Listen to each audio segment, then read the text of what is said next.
السلام علیکم ورحمۃ اللہ وبرکاتہ۔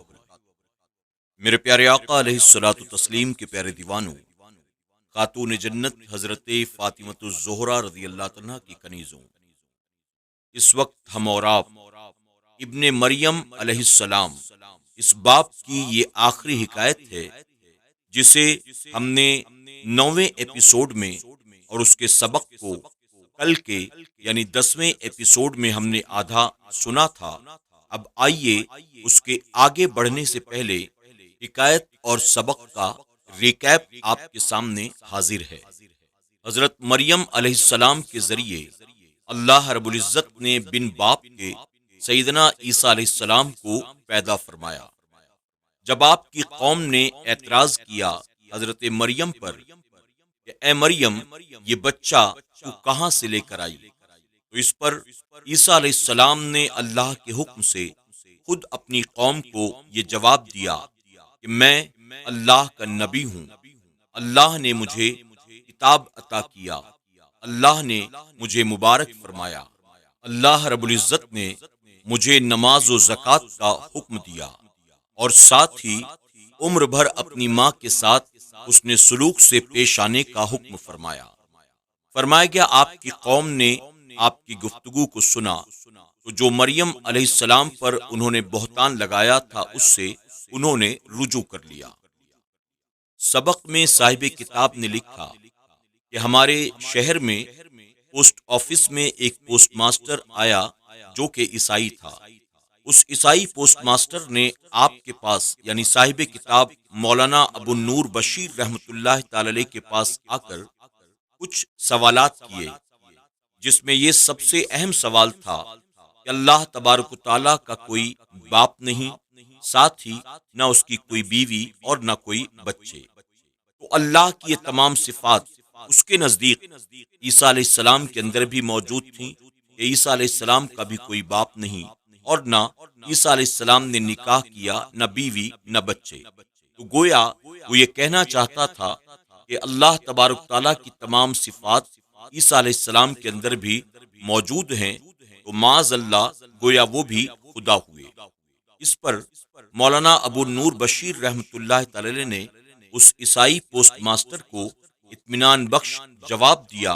اس کے بعد وہ عیسائی پوسٹ ماسٹر اکثر صاحب کتاب کے پاس ان کے دفتر میں آتا اور ان سے دینی معلومات حاصل کرتا، حتیٰ کہ اس کا تبادلہ ہو گیا۔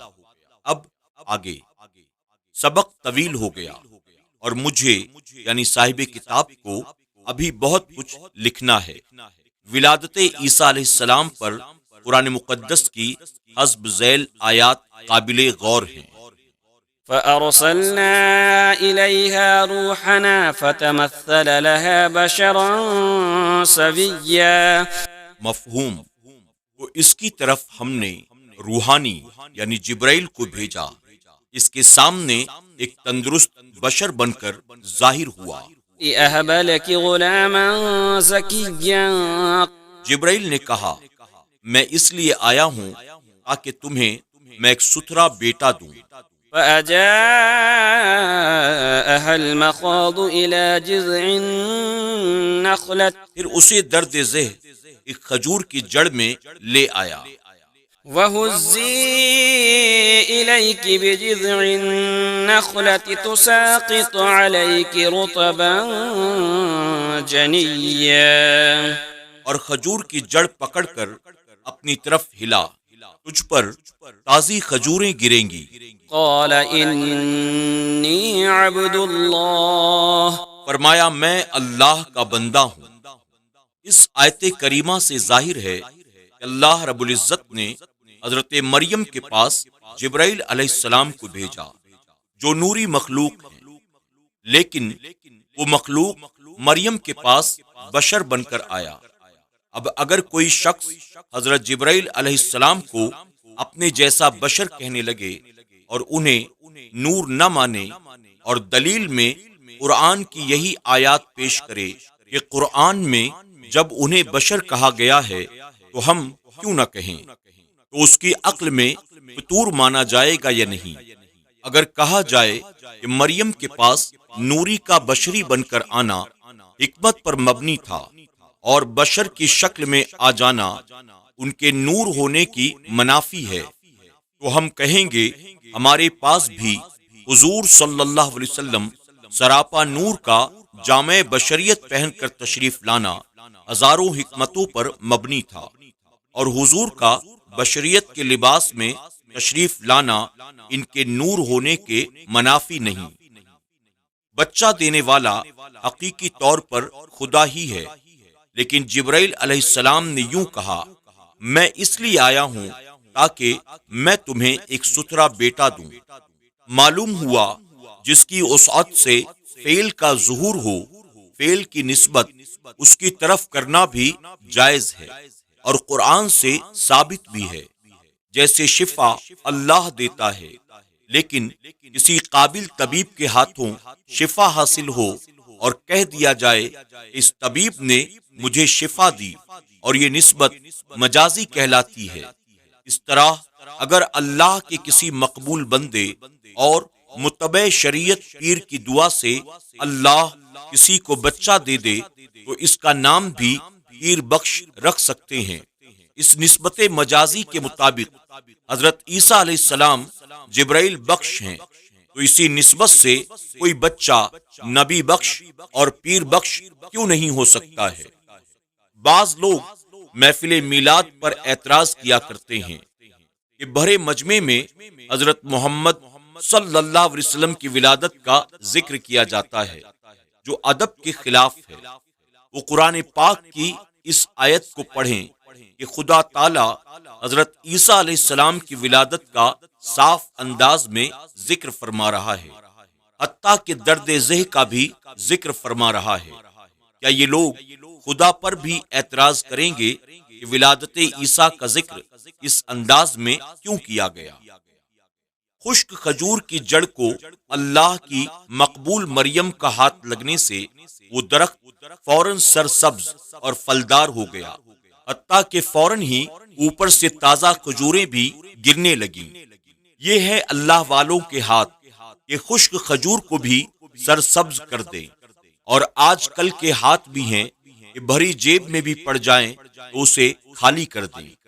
یہ بھی معلوم ہوا کہ حضرت عیسیٰ علیہ السلام کی ولادت کی خوشی میں خشک کھجور سے تازہ کھجور تقسیم ہوئی۔